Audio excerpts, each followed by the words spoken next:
জাতিসংঘের মহাসচিবের সাথে বৈঠক শেষে বিএনপি মহাসচিব জানিয়েছেন বিএনপি সংস্কার চায়, তবে এই মুহূর্তে শুধুমাত্র নির্বাচন কেন্দ্রিক সংস্কার শেষ করে দ্রুত নির্বাচনের পক্ষে বিএনপি।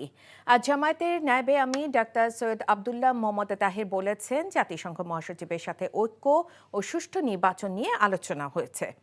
জাতীয় নাগরিক পার্টির আহ্বায়ক বলেন নাহিদ ইসলাম, মৌলিক কিছু সংস্কার না হলে নির্বাচন কাজে আসবে না। বিস্তারিত ইফতেখার রেজার রিপোর্টে।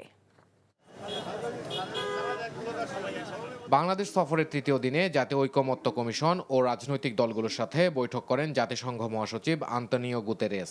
বৈঠক শেষে একে একে গণমাধ্যমে কথা বলেন বিএনপি, জামায়াত, জাতীয় নাগরিক পার্টি সহ অন্যান্য রাজনৈতিক দলের নেতারা। মহাসচিব, আমরা তিনটি বিষয় নিয়ে কথা তুলেছি। বিএনপি মহাসচিব বলেন সংস্কার ও নির্বাচনের টাইম ফ্রেম বাংলাদেশের অভ্যন্তরীণ বিষয়, তবে শুধু নির্বাচন কেন্দ্রিক সংস্কার শেষ করে দ্রুত নির্বাচন হওয়া উচিত বলে জাতিসংঘ মহাসচিবকে জানানো হয়েছে। সেই সংস্কারটা অবশ্যই করতে হবে, কিন্তু সেই সংস্কারটা যত দ্রুত করা যায়, আমরা যেটা বলেছি আমরা মূলত যে নির্বাচন কেন্দ্রিক যে বিষয়গুলো আছে সেগুলো করে ফেলা এবং তার দ্রুত ইলেকশন করা এবং একটা পার্লামেন্টের মাধ্যমে বাকি বিষয়গুলোকে আপনার করতে হবে। এটা একটা চলমান প্রক্রিয়া। আর জামায়াতে ইসলামের নায়েবে আমির জানান নির্বাচন, সংস্কার, জাতীয় ঐক্য ও জুলাই অভ্যুত্থানে গণহত্যার বিচার সহ নানা বিষয় তুলে ধরেছেন তারা। আমরা সংস্কারের ব্যাপারে কথা বলেছি, একটা ফেয়ার নির্বাচনের ব্যাপারে আমরা কথা বলেছি,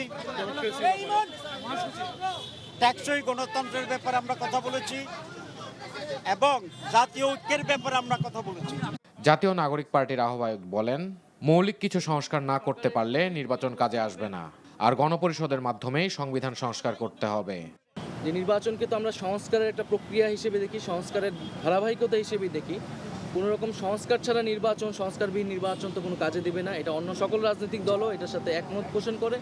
এখানে মতপার্থক্যগুলো হচ্ছে কোন সংস্কারটা কখন হবে, ইলেকশনের আগে কখন হবে, কত পরে কতটুকু হবে, সেটা আমরা মনে করি যে জুলাই সনদের মধ্যেই আমরা সেটার বাস্তবায়ন হলে সেই যেই মতপার্থক্যগুলো সেগুলো কিন্তু কেটে যাবে এবং আমরা এক ঐক্যমতে আসলে আসতে পারবো।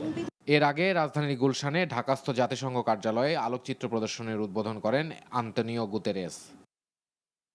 Iftekhar Reza, NTV news, Dhaka.